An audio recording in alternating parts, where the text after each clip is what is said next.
And welcome into Courtside Chats with AJ McCord. We are getting you ready for Game 5 between your Trailblazers and the Denver Nuggets. You're taking a live look at the court in the Pepsi Center, and as Cantor getting warmed up, a lot of questions about him observing Ramadan and how it is impacting this playoff series. He told us today that he has been fasting in observance of Ramadan, but that here in Denver, local time, that fast will end at 8:06.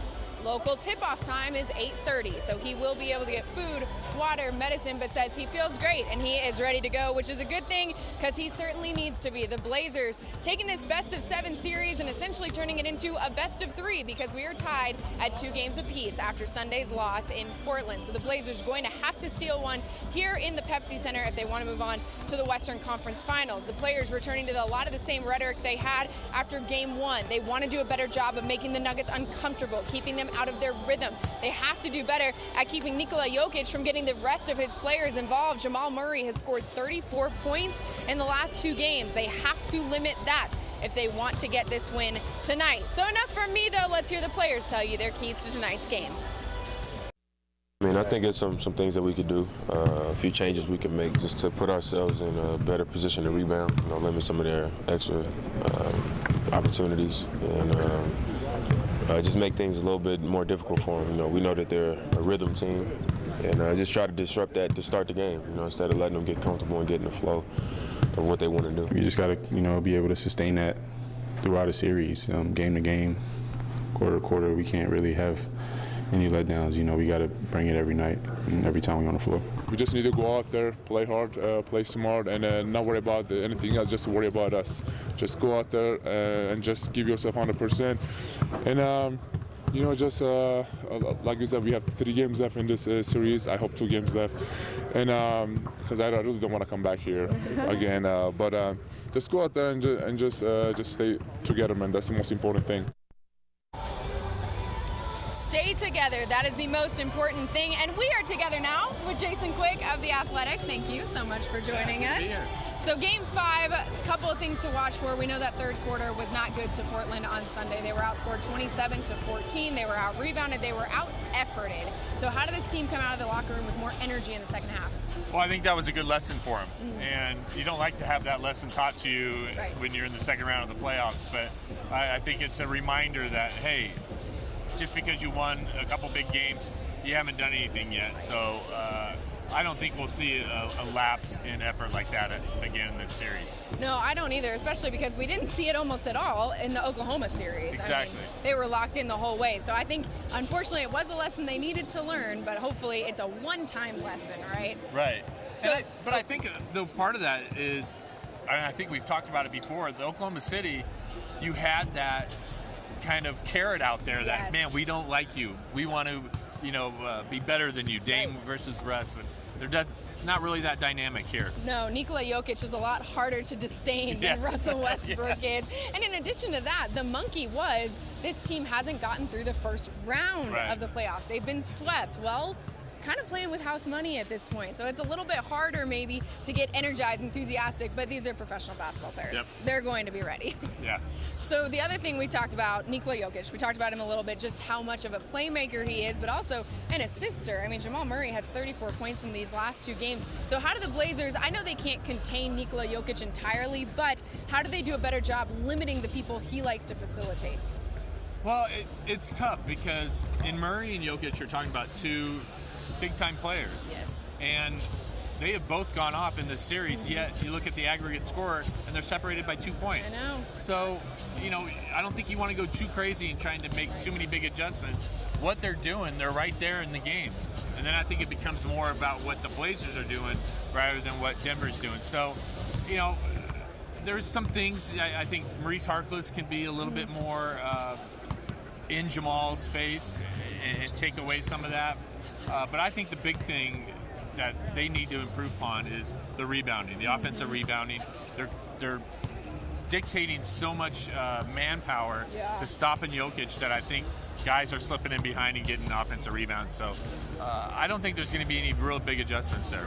No, and I mean, it's a playoff series. These two teams know each other incredibly well. And what Zach Collins said this morning is that he noticed when he was watching film that a lot of times these guys were shooting shots and then standing there looking at it, wondering, is it going to go in? Well, if it goes in, great, then no problem. But you can't guarantee that. And whereas Jamal Murray and the Nuggets are sending every single player to crash the glass, the Blazers aren't doing that. It hasn't been their MO all season, but it's something they got to change if they want to compete with the Nuggets in rebounds. I have a feeling that Terry Stotts has mentioned rebounding about 1 million times in between the last game and this game. So I think it'll be at the forefront of their thoughts tonight. Absolutely. Now, the other thing we talked about, you can't make big adjustments, but Damian Lillard did say today he saw a couple things. Careful, we're courtside.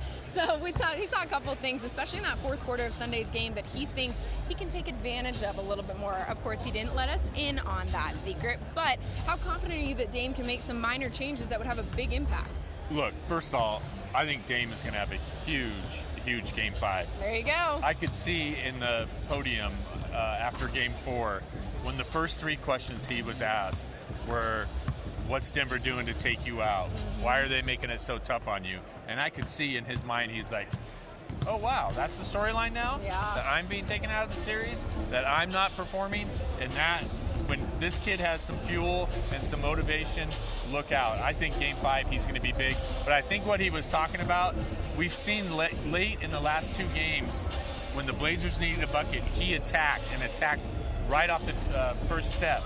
And so I think we're going to see him drive to the basket a lot more. I think this could be a big free throw game for him, where he gets to the line a lot, depending on how it's called. But I think we're going to see him going towards the basket a lot more than we have earlier in this series. I think so too, especially because you don't want to rely on the 3 ball. Even though Absolutely. it has been the Blazers' bread and butter, they don't want to rely on it. You got to get those sure points in a series this close. So if you missed Jason's article after Game 4, A, you need to read it, but wait 10 minutes until we're done here. But you talked about the little things that went wrong in Game 3. So I know this is going to surprise everybody who knows Jason Quick, but he was spot on. It's exactly what the players said this morning, and shoot around here are the little things they'd like to fix tonight.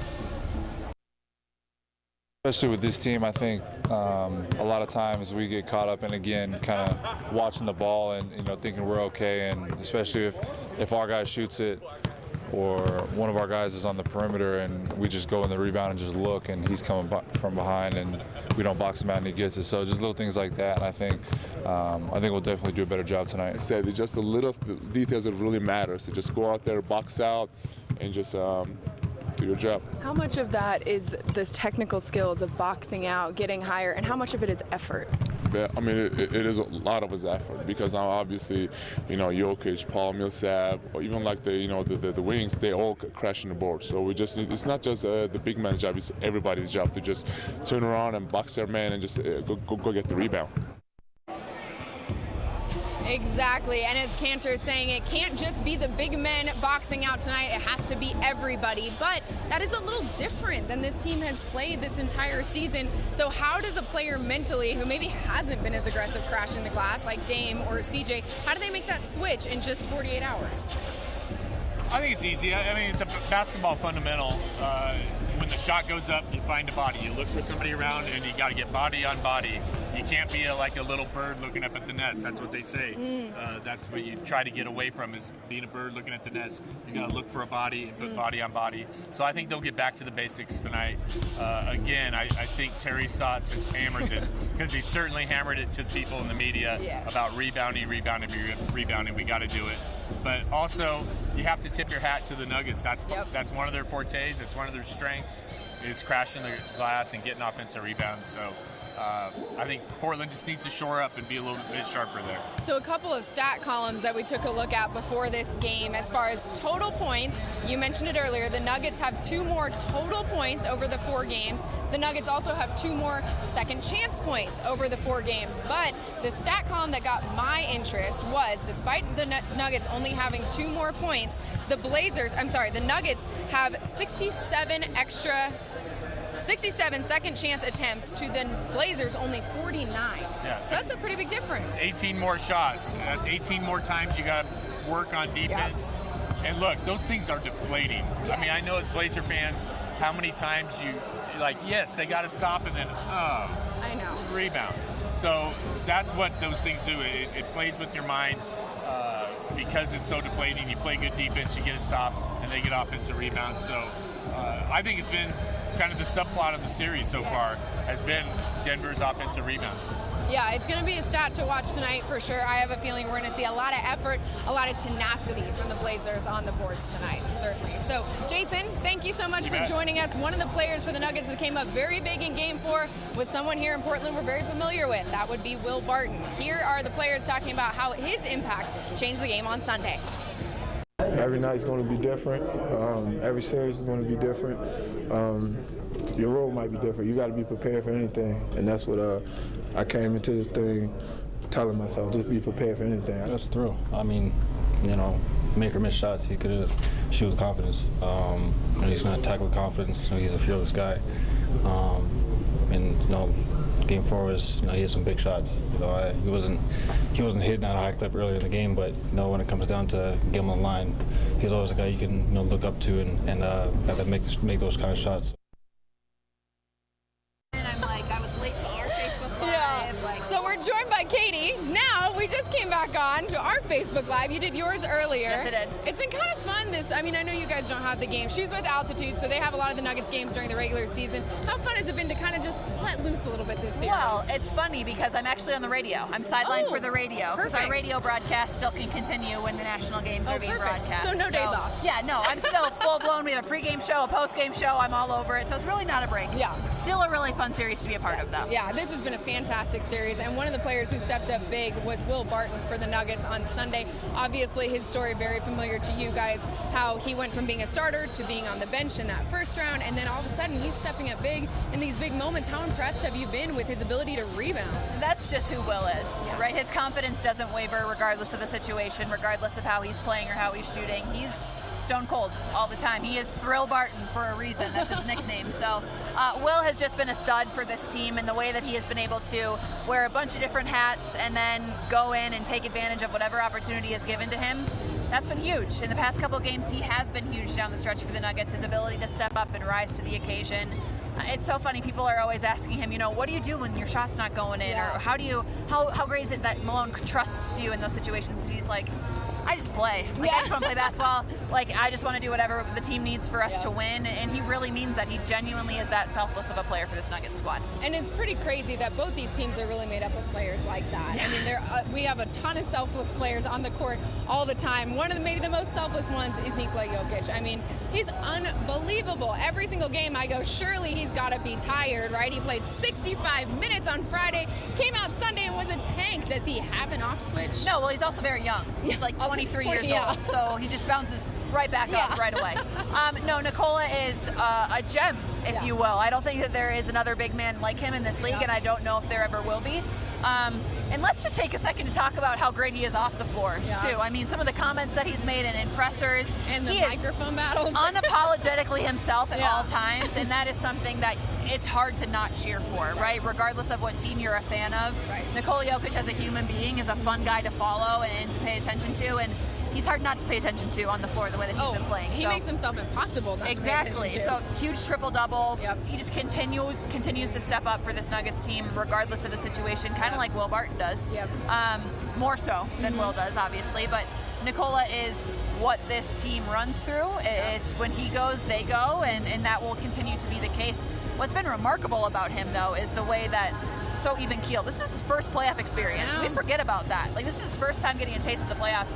To him, it's just basketball. It is. It's just another game. It just happens to be in May instead of November. Yes. So the other player that he always seems to get going that has been such a problem for the Blazers to stop is Jamal Murray. So how critical is it for Jokic to get someone else like Murray or Millsap, whoever it may be, going? Well, it's essential. The Nuggets can't win without a duo, if you will, with Nikola Jokic. You pretty much know what you're going to get with Joker, but it's who's going to come along with him for that ride, and Jamal has been great in that scenario so far in this series. 2 30-point games plus 30-point games, so the past couple games he's been feeling it as of late, and I think you think about the duos here, and you have Damian Lillard and CJ McCollum, and then you have Nikola Jokic and Jamal Murray, very different in a lot of ways, but it's the X factors beyond those four. Yes. So who's going to step up alongside of those two guys for both teams, really? Absolutely. And that's been the difference in a lot of these games and so far in the series. Yeah, especially, I mean, in Portland, we saw Rodney Hood step up. Then we saw Seth Curry step up.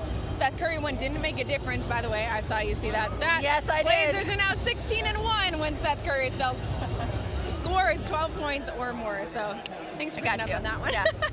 So thank you so much for joining us. Of course, with this now essentially being a best-of-3 series, the Blazers are well aware they're going to have to win at least one here on the Pepsi Center floor to get the move to the Western Conference Finals. Here's why Dame says they can do that. I think it gives you a lot of confidence because it's not like, you know, in the regular season you'll say, you know, they never lose at home or this team never lose at home. But when it's the postseason, you know, fatigue kicks in. Mentally it's a little bit more draining. You're going back and forth. You're playing the same team over and over. You're real familiar with the team that you're playing against. It just changes. It's just different. So I think knowing that we won here once and also knowing that we haven't played our best yet. We haven't played a really good game in our opinion. So it will be great to have that happen tonight. It would be great if that happened tonight for the Blazers. Like Jason and I talked about earlier, I think we're going to see a huge game from Damian Lillard. When the storyline shifts to him not doing enough for his team, he gets pretty angry. And I have seen the games after comments like that have been made. They haven't been going well for the opponent. So watch for Dame. Watch for the boards tonight. I think the Blazers have it pounded in their head. They have to be better on the rebounds. They have to get more second chance points. So I'm expecting those two to be the keys for tonight's Game 5. Of course, we'll be here for it. We're about 45 minutes away from tip-off here at the Pepsi Center. We'll join you on Coin 6 News at 11 with a recap of this one. But for now, thanks for joining us.